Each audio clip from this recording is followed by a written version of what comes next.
మన గదులివి ఇరుకువి కానీ మన మనసులు కావే ఎగరడమే తెలియదు గాని ఏ గొలుసులు లేవే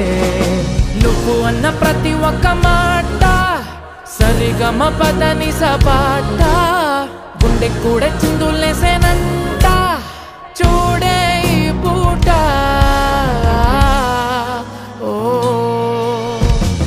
పుణ్యమేదో చేసి ఉంటా